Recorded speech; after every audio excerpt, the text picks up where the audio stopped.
आप सभी बच्चों का स्वागत है। जो बच्चे ग्रेजुएशन के बाद आईएएस की प्रारंभिक परीक्षा की तैयारी कर रहे हैं, उनके लिए विज्ञान के अंतर्गत जीव विज्ञान से रिलेटेड कुछ जानकारी आपके समक्ष रखने का प्रयास कर रहे हैं। हमें पूरा विश्वास है कि आप अपने हौसले से एवं ज्ञान के बल पर आप जो चाहते हैं वो पा सकते हैं। आज कई दृष्टिबाधित बच्चे अपने ज्ञान के बल पर उच्च पदों पर आसीन हैं। उनकी दृष्टिबाधिता उनके प्रयास में बाधा नहीं बनती, क्योंकि आत्मनिर्भर बनने का सपना उन्हें हौसला देता है। आपके इसी प्रयास में हम आपके साथ हैं। हमारा उद्देश्य शिक्षा के माध्यम से आपके जीवन को रोशन करना है। तो बच्चों, जो काम करो पूरी निष्ठा से करो। अविश्वास के जहर को कभी पास मत फटकने दो। निष्ठा और विश्वास मनुष्य की नियति बदल देते हैं। जंतु विज्ञान के अंतर्गत जैव विकास प्रारंभिक निम्न कोटि के जीवों से क्रमिक परिवर्तनों द्वारा अधिकाधिक जीवों की उत्पत्ति को जैव विकास कहा जाता है। जीव जंतुओं की रचना, कार्यकी एवं रासायनिक, भ्रूणी विकास, वितरण आदि में विशेष क्रम व आपसी संबंध के आधार पर सिद्ध किया गया है कि जैव विकास हुआ है। Lamarck, Darwin, Wallace, D bridge आदि ने जैव विकास के संबंध में अपनी अपनी परिकल्पनाओं को सिद्ध करने के लिए इन्हीं संबंधों को दर्शाने वाले निम्नलिखित प्रमाण प्रस्तुत किए हैं। पहला, वर्गीकरण से प्रमाण। दूसरा, तुलनात्मक शरीर रचना से प्रमाण। तीसरा, अवशोषी अंगों से प्रमाण। चौथा, संयोजता जंतुओं से प्रमाण। पांचवा, पूर्वजता से प्रमाण। छठा, तुलनात्मक भ्रौणिक से प्रमाण। सातवां, भौगोलिक वितरण से प्रमाण। आठवां, तुलनात्मक कार्यकी एवं जीव रासायनी से प्रमाण। नौवां, आनुवंशिकी से प्रमाण। 10वां, पशुपालन से प्रमाण। 11वां, रक्षात्मक समरूपता से प्रमाण। 12वां, जीवाश्म विज्ञान एवं जीवाश्मों से प्रमाण।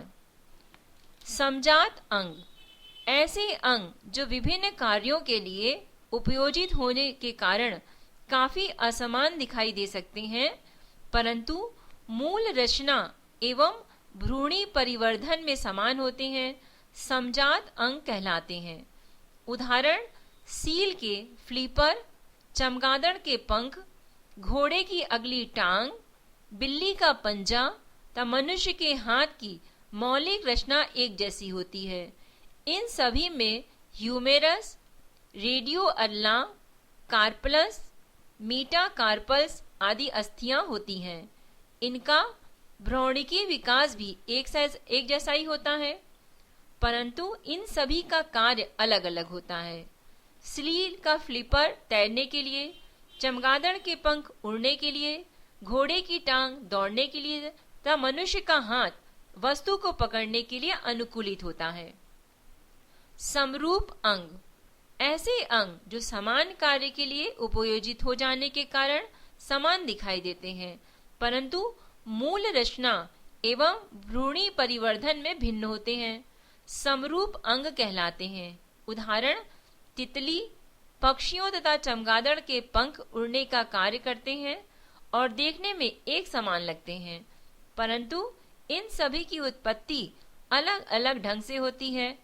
तितलियों के पंख की रचना शरीर भित्ति के भंज द्वारा, पक्षियों के पंख की रचना इनकी अग्रपादों पर परों द्वारा, चमगादड़ के पंख की रचना हाथ की 4 लंबी अंगुलियों तथा छड़ के बीच फैली त्वचा से हुई है।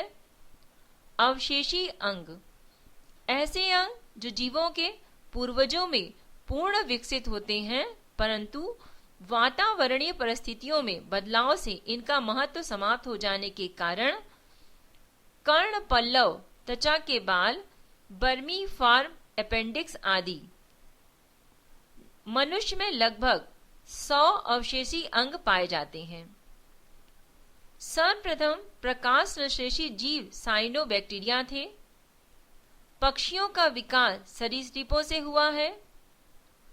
जल स्थल चर जीवों का विकास मत्स्य वर्ग से हुआ। स्तनी वर्ग के जंतुओं का विकास भी सरीसृपों से हुआ है।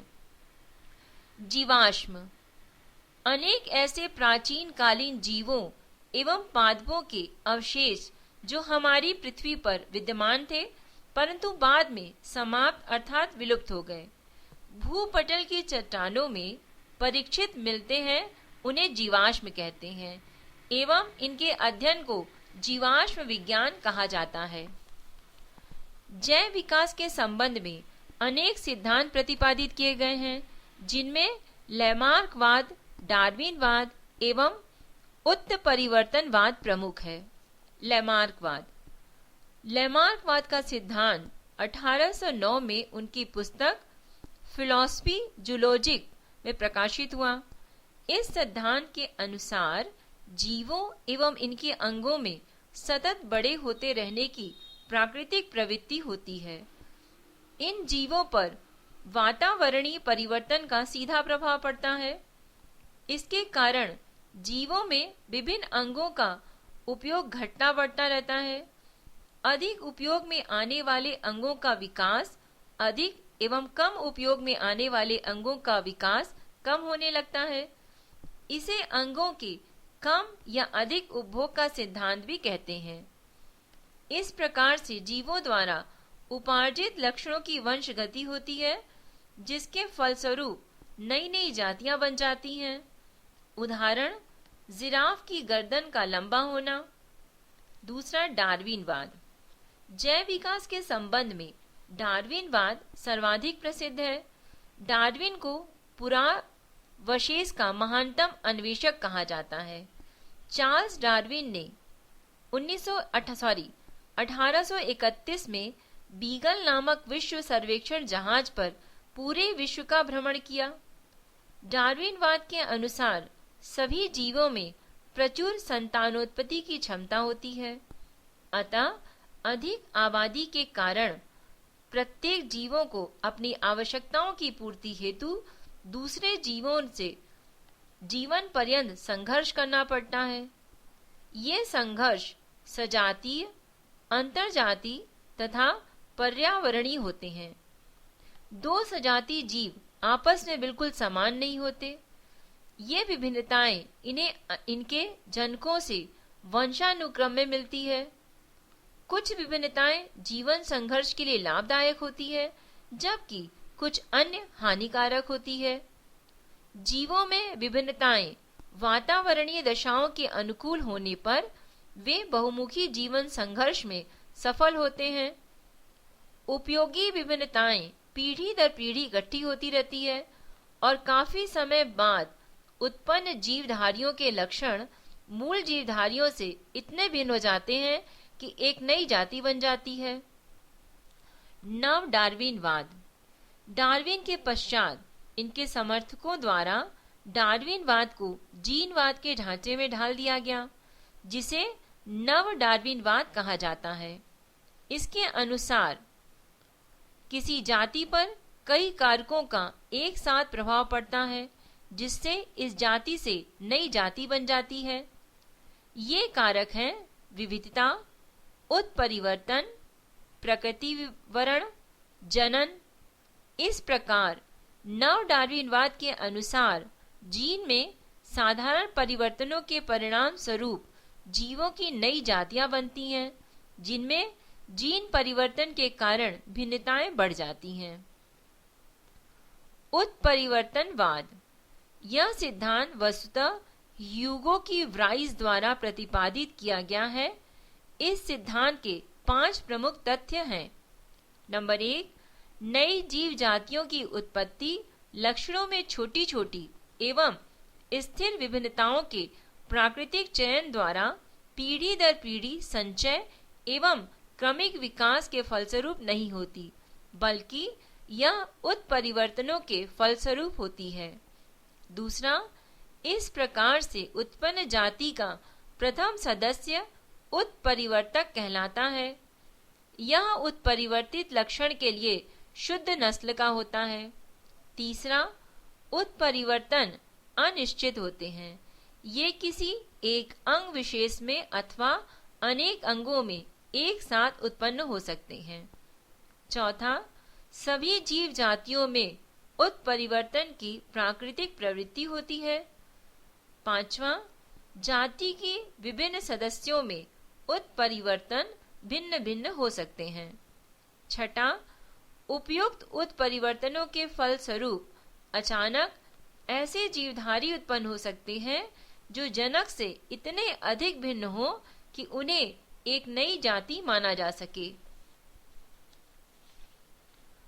वनस्पति विज्ञान विभिन्न प्रकार के पेड़ पौधों तथा उनके क्रियाकलापों के अध्ययन को वनस्पति विज्ञान कहते हैं, यानी बॉटनी कहते हैं।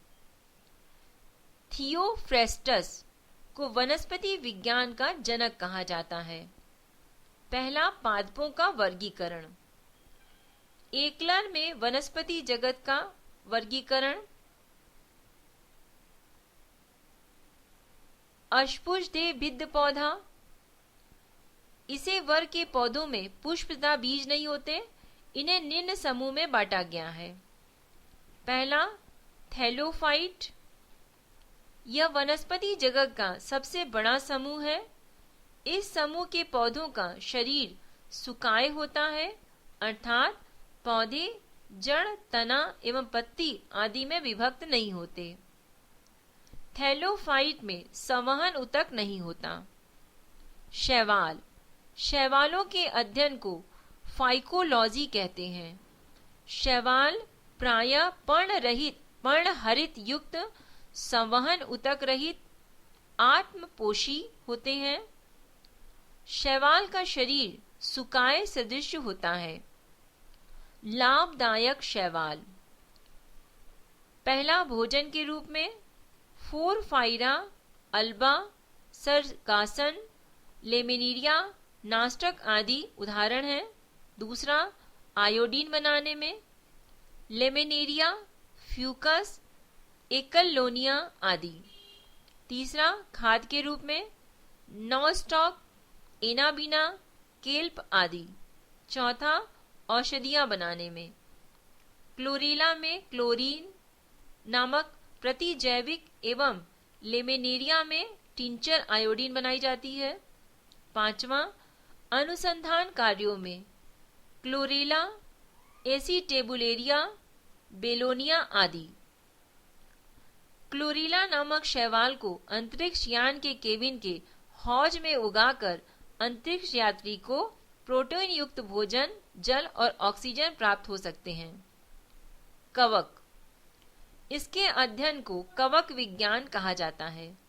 कवक पर्णहरित रहित, संकेंद्रीय, संवहन ऊतक रहित थैलोफाइट है।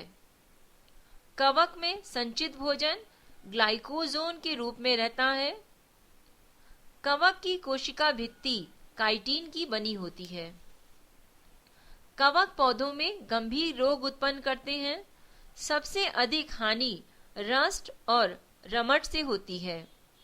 पौधों में कवक के द्वारा होने वाला प्रमुख रोग निम्न है: सरसों का सफेद रस्ट, गेहूं का ढीला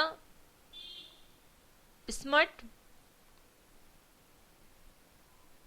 आलू की अंगमारी, गन्ने का लाल अपक्षय, मूंगफली का टिक्का रोग, आलू का मस्सा रोग, धान की भूरी अर्ज विचित्ती, आलू की पछेला अंगमारी, प्राकृ का डंपिंग रोग आदि। जीवाणु, इसकी खोज 1683 में हॉलैंड के एंटोनिवान ल्यूवेनहॉक ने की। जीवाणु विज्ञान का पिता ल्यूवेनहॉक को कहा जाता है। एहरेनबर्ग ने सन 1829 में इन्हें जीवाणु नाम दिया। 1843 से 1910 तक रॉबर्ट कोच ने कॉलरा तथा तपेदिक के जीवाणुओं की खोज की तथा रोग का जन्म सिद्धांत बताया। 1812 से 1892 में लुई पाश्चर ने रेबीज का टीका दूध के पॉस्चराइजेशन की खोज की। आकृति के आधार पर जीवाणु कई प्रकार के होते हैं। पहला छड़ाकार या बैसिलस, यह छड़नुमा या बेलनाकार होता है। दूसरा गोलाकार या कोकस, ये गोलाकार एवं सबसे छोटे जीवाणु होते हैं।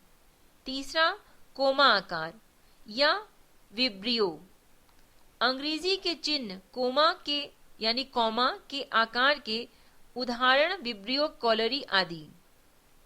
चौथा सर्पिलाकार, स्प्रिंग या स्क्रू के आकार के होते हैं। एजोटोबैक्टर, एजोस्पाइरिलम तथा क्लोस्ट्रीडियम जीवाणु की कुछ जातियां स्वतंत्र रूप से मिट्टी में निवास करती हैं। वह मिट्टी के कणों के बीच स्थित वायु के नाइट्रोजन का स्थिरीकरण करती हैं। एनबीना तथा नॉस्टॉक नामक साइनोबैक्टीरिया वायुमंडल की नाइट्रोजन का स्थिरीकरण करते हैं।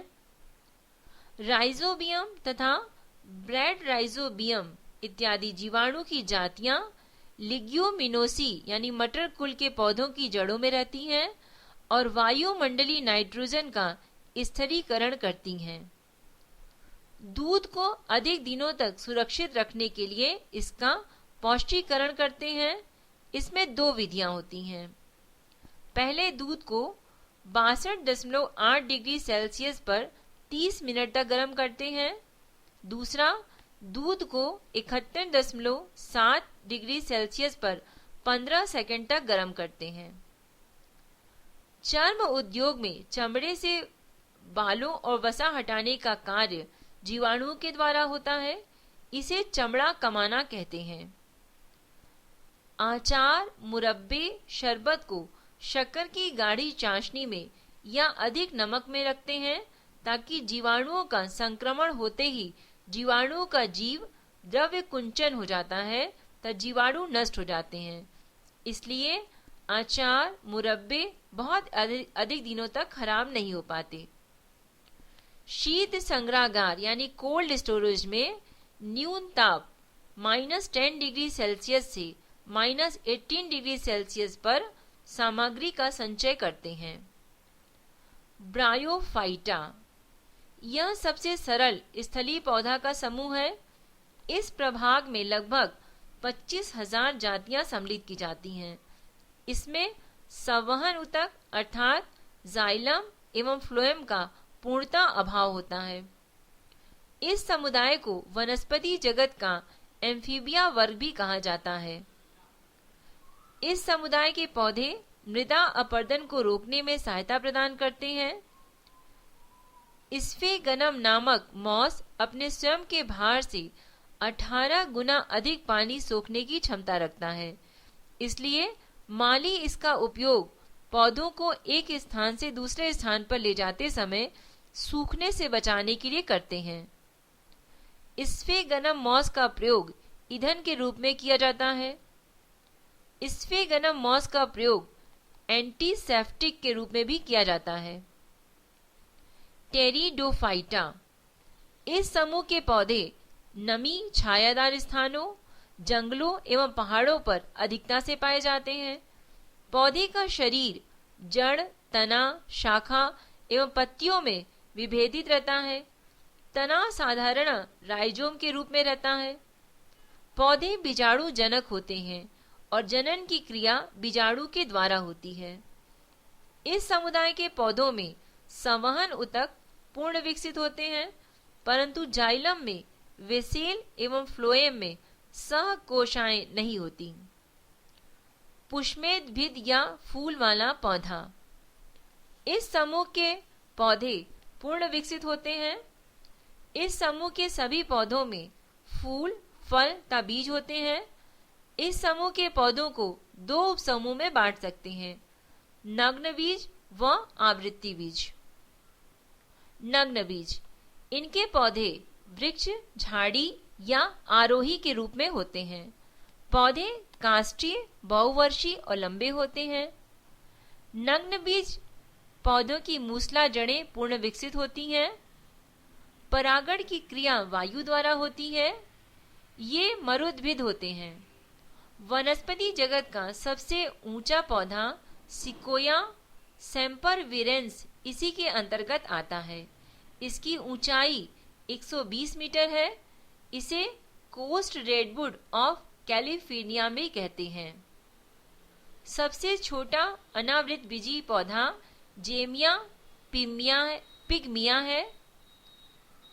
जीवित जीवाश्म साइकस जिंगोबाइलोवा व मेटासिकोया है।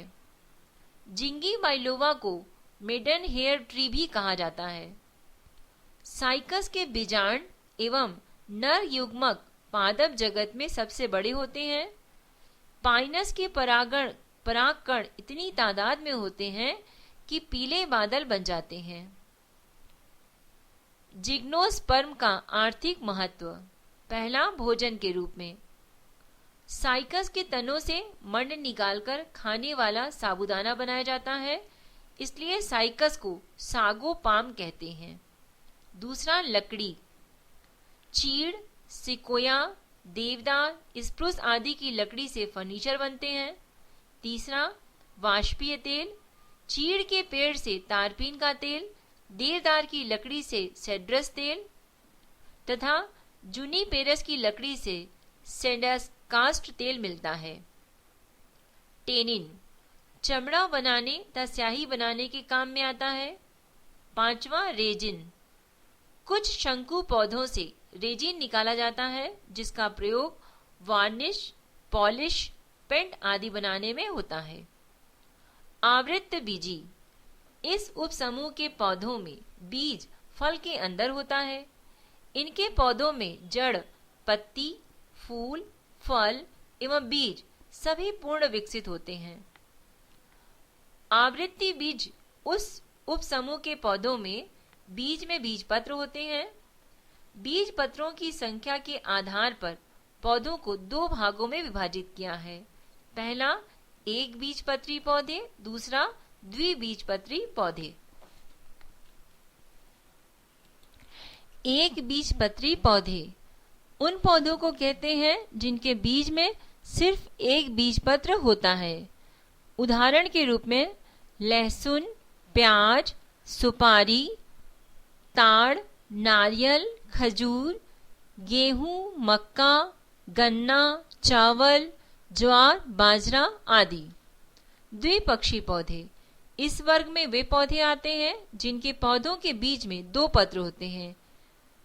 उदाहरण के रूप में मूली, शलजम, सरसों, कपास, भिंडी, गुड़हल, बबूल, छुईमुई, सूरजमुखी, चकोतरा, संतरा, तरबूज, खरबूजा, टिंडा, करेला, आलू, बैगन, धतूरा, बेलाडोना, टमाटर आदि। पादप आकार की विभिन्न पादप भागों जैसे जड़, तना, पत्ती, पुष्प, फल आदि के रूपों तथा गुणों के अध्ययन को आकार की कहते हैं। जड़ पौधे का अवरोही भाग है जो मूलांकुर से विकसित होता है।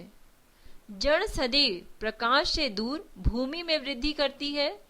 जड़ दो प्रकार की होती है, मूसला जड़ तथा अपस्थानिक जड़।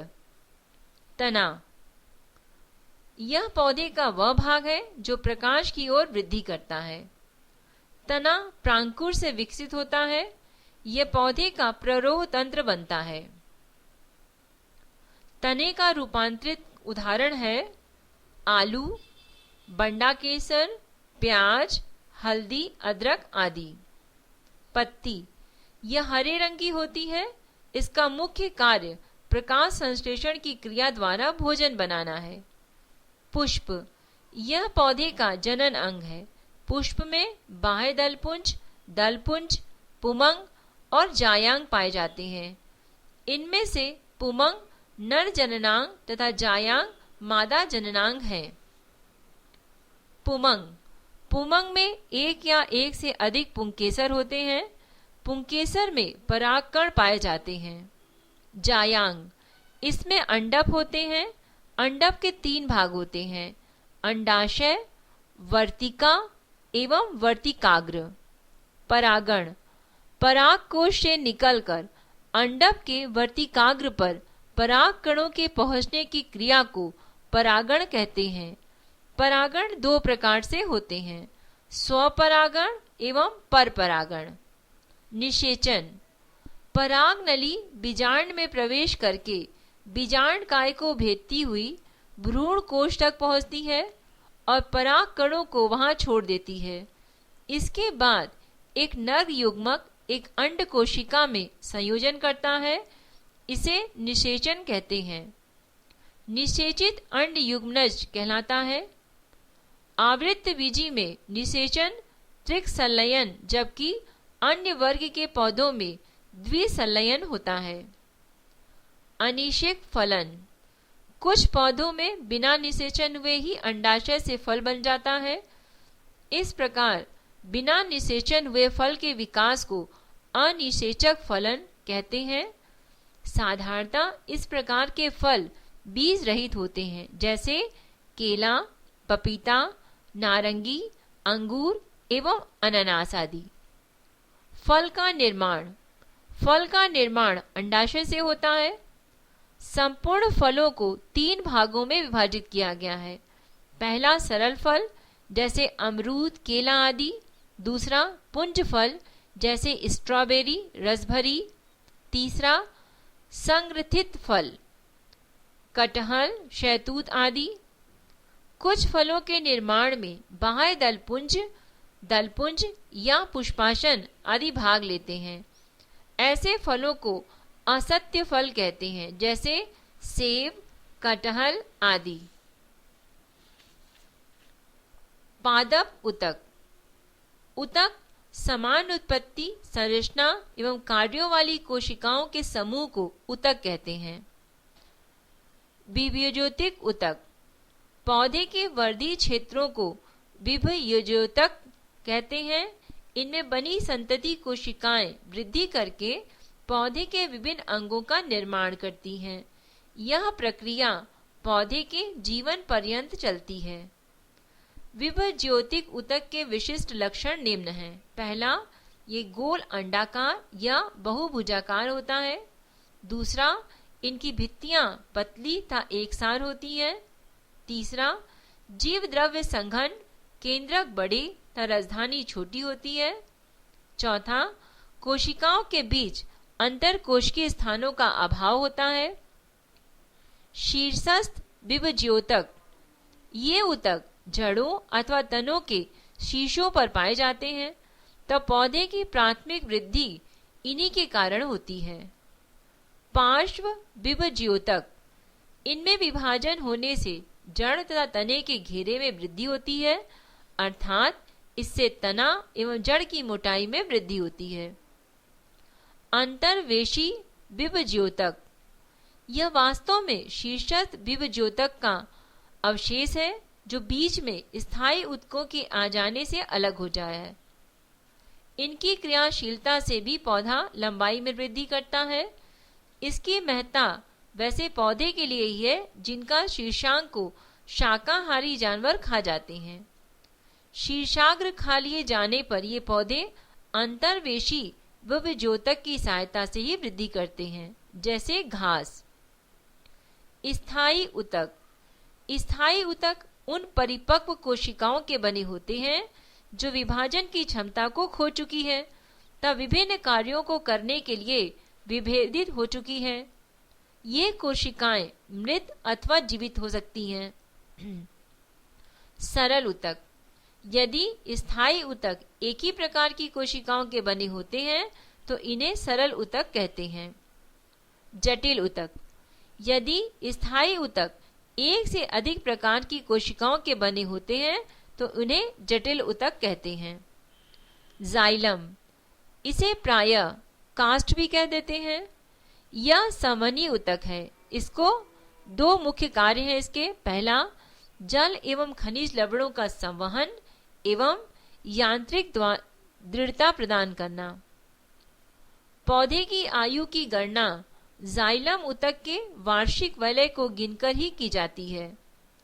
पौधे की आयु के निर्धारण की यह विधि डेंड्रोक्रोनोलॉजी कहलाती है। पौधे की फ्लोएम यह भी एक संवहन ऊतक है। इसका मुख्य कार्य पत्तियों द्वारा बनाए गए भोजन को पौधे के अन्य भागों में पहुंचाना होता है। प्रकाश संश्लेषण पौधे में जल, प्रकाश, पर्णहरित तथा कार्बन डाइऑक्साइड की उपस्थिति में कार्बोहाइड्रेट के निर्माण को प्रकाश संश्लेषण कहते हैं। प्रकाश संश्लेषण के लिए आवश्यक है कार्बन डाइऑक्साइड, पानी, क्लोरोफिल और सूर्य का प्रकाश। स्थलीय पौधे वायुमंडल से कार्बन डाइऑक्साइड लेते हैं, जबकि जलीय पौधे जल में घुली हुई कार्बन डाइऑक्साइड लेते हैं। पत्ती की कोशिकाओं में जल शिरा से परासरण द्वारा एवं कार्बन डाइऑक्साइड वायुमंडल से विसरण द्वारा जाता है। प्रकाश संश्लेषण के लिए आवश्यक जल पौधों की जड़ों के द्वारा अवशोषित किया जाता है एवं प्रकाश संश्लेषण के दौरान निकलने वाला ऑक्सीजन इसी जल के अपघटन से प्राप्त होता है। क्लोरोफिल पत्तियों में हरे रंग का वर्णक है। इसके 4 घटक हैं: chlorophyll A, chlorophyll B, carotene तथा ज़ैंथोफिल। इनमें क्लोरोफिल ए एवं बी हरे रंग का होता है और ऊर्जा स्थानांतरित करता है। यह प्रकाश संश्लेषण का केंद्र होता है। क्लोरोफिल के केंद्र में मैग्नीशियम का एक परमाणु होता है। क्लोरोफिल प्रकाश में बैंगनी, नीला तथा लाल रंग को ग्रहण करता है। प्रकाश संश्लेषण की दर लाल रंग के प्रकाश में सबसे अधिक एवं बैंगनी रंग के प्रकाश में सबसे कम होती है। प्रकाश संश्लेषण की क्रिया एक उपचयन अपचयन की अभिक्रिया है। इसमें जल का उपचयन ऑक्सीजन के बनने में तथा कार्बन डाइऑक्साइड का अपचयन ग्लूकोज के निर्माण में होता है। प्रकाश संश्लेषण की क्रिया की 2 अवस्थाएं हैं। पहला प्रकाश रासायनिक क्रिया, दूसरा रासायनिक प्रकाशहीन क्रिया। पहला प्रकाश रासायनिक क्रिया। यह क्रिया क्लोरोफिल के ग्रेना भाग में संपन्न होती है। इसे हिल क्रिया भी कहते हैं। इस प्रक्रिया में जल का अपघटन होकर हाइड्रोजन आयन तथा इलेक्ट्रॉन बनता है। जल के अपघटन के लिए ऊर्जा प्रकाश से मिलती है। इस प्रक्रिया के अंत में ऊर्जा के रूप में ATP तथा NADPH निकलता है, जो रासायनिक प्रकाशहीन प्रतिक्रिया संचालित करने में मदद करता है। दूसरा रासायनिक प्रकाशहीन प्रतिक्रिया। यह क्रिया क्लोरोफिल के स्ट्रोमा में होती है। इस क्रिया में कार्बन डाइऑक्साइड का अपचयन होकर शर्करा स्टार्च बनता है। पादप हार्मोन। पौधों में निम्न प्रकार के हार्मोन्स पाए जाते हैं। पहला ऑक्सिन्स। ऑक्सीन्स की खोज सन 1880 में डार्विन ने की थी। यह पौधे की वृद्धि को नियंत्रित करने वाला हार्मोन है। इसका निर्माण पौधे के ऊपरी हिस्सों में होता है। ऑक्सीन्स का प्रमुख कार्य निम्नलिखित है। पहला, इसके कारण पौधों में शीर्ष की प्रमुखता हो जाती है और पार्श्वीय कक्षीय कलिकाओं की वृद्धि रुक जाती है। दूसरा, यह पत्तियों का विलगन रोकता है। तीसरा, यह खरपतवार को नष्ट कर देता है। चौथा, इसके द्वारा अनिषेक फल प्राप्त किए जाते हैं। पांचवा, यह फसलों को गिरने से बचाता है। दूसरा, जिब्रेलिन्स। इसकी खोज जापानी वैज्ञानिक कुरोसावा ने 1926 में की थी। यह बौने पौधे को लंबा कर देता है। यह फूल बनने में मदद करता है। यह बीजों की प्रसुप्ति भंग कर उनको अंकुरित करने के लिए प्रेरित करता है। जिब्रेलिन्स काष्ठी पौधों में एधा की सक्रियता को बढ़ाता है। इसके छिड़काव द्वारा बृहत आकार के फल तथा फूलों का उत्पादन किया जा सकता है। तीसरा, साइटोकाइनिन। इसकी खोज मिलर ने 1955 में की थी, परंतु उसका नामकरण लिथाम ने किया। यह प्राकृतिक रूप से ऑक्सीजन के साथ मिलकर काम करते हैं। यह ऑक्सीजन की उपस्थिति में कोशिका विभाजन और विकास में मदद करता है। साइटोकाइनिन जीर्णता को रोकता है। यह आरएनए एवं प्रोटीन बनाने में सहायक है। चौथा, एब्सिसिक एसिड। इस हार्मोन की खोज पहले 1961 से 65 में कांट्स एवं एडिकोट, तब बाद में वेयरिंग ने की। यह वृद्धि रोधक हार्मोन है। यह बीजों को सुषुप्ता अवस्था में रखता है। पत्तियों के विलंघन के मुख्य भूमिका निभाता है। पुष्पन में बाधक होता है। पांचवा, एथिलीन। यह एकमात्र ऐसा हार्मोन है जो गैसीय रूप में पाया जाता है। हार्मोन के रूप में इसे वर्ग ने 1962 में प्रमाणित किया था। एथिलीन फलों को पकाने में सहायता करता है। एथिलीन मादा पुष्पों की संख्या में वृद्धि करता है। यह पत्तियों, पुष्पों व फलों के विलगन को भी प्रेरित करता है। छठा, फ्लोरीजेंस। ये पत्ती में बनते हैं लेकिन फूलों के खिलने में मदद करते हैं, इसलिए इन्हें फूल खिलाने वाले हार्मोन भी कहा जाता है। सातवां, ट्राउमेटिन। यह एक प्रकार का डाइका बोर्सक्लिक अम्ल है। इसका निर्माण घायल कोशिका में होता है, जिससे पौधे के जख्म भर जाते हैं। छठा, पादप रोग। विषाणु जनित रोग। तंबाकू का मोजेक रोग। इस रोग में पत्तियां सिकुड़ जाती हैं तथा छोटी हो जाती हैं। पत्तियों का क्लोरोफिल नष्ट हो जाता है। इस रोग का कारक टोबैको मोजेक वायरस TMV है। रोग से प्रभावित पौधों को इकट्ठा कर जला देना चाहिए। दूसरा, पोटैटो मोजैक। यह रोग पोटैटो वायरस X से होता है। इसमें पत्तियों में चितकबरापन तथा बौनापन के लक्षण प्रदर्शित होते हैं। तीसरा, बंकी टॉप ऑफ बेनाना। यह रोग बेनाना वायरस 1 द्वारा होता है। इस रोग में पौधे बौने तथा सभी पत्तियां शिखा पर गुलाबवत एकत्रित हो जाती हैं। रंग परिवर्तन। हरिमाहीनता एक विषाणु जनित रोग है। इस रोग में पूरी पत्ती का रंग पीला, सफेद या मोजेक पैटर्न का होता है। शिराएं पीली व अन्य भाग हरे तथा शिराएं हरी व अन्य भाग हरिमाहीनता होती है। जीवाणु जनित रोग। आलू का शैथिल रोग। इसको रिंग रोग के नाम से भी जानते हैं, क्योंकि जाइलम पर भूरा रिंग बन जाता है। इस रोग का कारण स्यूडोमोनास सोलेनिसिएरम नामक जीवाणु है। इस रोग में पौधे का संवहन तंत्र प्रभावित होता है। दूसरा, ब्लैक आर्म ऑफ कॉटन। इस रोग का कारक जैंथोमोनास नामक जीवाणु है। इस रोग में पत्ती पर छोटी सी जलाद्र संरचना हो जाती है। तीसरा, धान का अंगमारी रोग। यह रोग जैंथोमोनास ओराइजी नामक जीवाणु से होता है। इसमें पत्तियों की एक या दोनों सतहों पर पीला हरा स्पॉट दिखाई देता है। चौथा, साइट्रस कैंकर। इस रोग का कारक जैंथोमोनस सिट्री नामक जीवाणु है। इसकी उत्पत्ति चीन में हुई थी। नींबू की पत्तियों, शाखाएं, फल सभी इस रोग से प्रभावित होते हैं। पांचवा, गेहूं का टंडू रोग।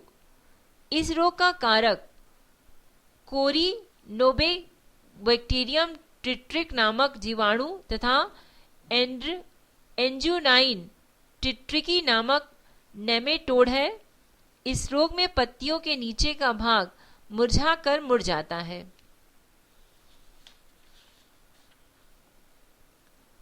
परिस्थितिकी यानी इकोलॉजी। जीव विज्ञान की उस शाखा को जिसके अंतर्गत जीवधारियों और उनके वातावरण के पारस्परिक संबंधों का अध्ययन करते हैं उसे पारिस्थितिकी कहते हैं। एक निश्चित भौगोलिक क्षेत्र या वास स्थान में निवास करने वाली विभिन्न समष्टियों को जैविक समुदाय कहते हैं, यानी बायोटिक कम्युनिटी। रचना एवं कार्य की दृष्टि से विभिन्न जीवों और वातावरण की मिली-जुली इकाई को पारिस्थितिक तंत्र यानी इकोसिस्टम कहते हैं। पारिस्थितिक तंत्र या परितंत्र शब्द का प्रयोग सर्वप्रथम टेंसले नामक वैज्ञानिक ने किया था।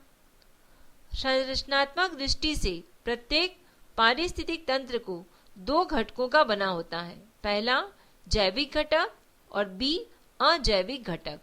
जैविक घटक इसे तीन भागों में विभक्त किया जाता है, पहला उत्पादक, दूसरा उपभोक्ता, तीसरा अपघटक। पहला उत्पादक वे घटक जो अपना भोजन स्वयं बनाते हैं जैसे हरे पौधे। दूसरा उपभोक्ता वे घटक जो उत्पादक द्वारा बनाए गए भोज्य पदार्थों का उपभोग करते हैं। उपभोक्ता के तीन प्रकार हैं, पहला प्राथमिक उपभोक्ता, इसमें वे जीव आते हैं जो हरे पौधों या उनके किसी भाग को खाते हैं जैसे गाय, भैंस, बकरी आदि। दूसरा द्वितीयक उपभोक्ता, इसके अंतर्गत वे जीव आते हैं जो प्राथमिक उपभोक्ताओं को अपने भोजन के रूप में प्रयुक्त करते हैं जैसे लोमड़ी, भेड़िया, मोर इत्यादि। तीसरा तृतीयक उपभोक्ता, इसके अंतर्गत वे जीव आते हैं जो द्वितीयक उपभोक्ताओं को खाते हैं जैसे बाघ, शेर, चीता इत्यादि। अपघटक इस वर्ग में मुख्यतः कवक एवं जीवाणु आते हैं। ये मृत उत्पादक एवं उपभोक्ताओं का अपघटन कर उन्हें भौतिक तत्वों में परिवर्तित कर देते हैं। अजैविक घटक, अजैविक घटक हैं कार्बनिक पदार्थ, अकार्बनिक पदार्थ और जलवायुवी कारक जैसे जल, प्रकाश, ताप, वायु, आर्द्रता, मृदा एवं खनिज तत्व। बच्चों, अभी आपने जीव विज्ञान की सब जानकारी सुनी। हम उम्मीद करते हैं कि इससे आपको लाभ भी होगा और आप अपने प्रयास में सफलता प्राप्त करेंगे।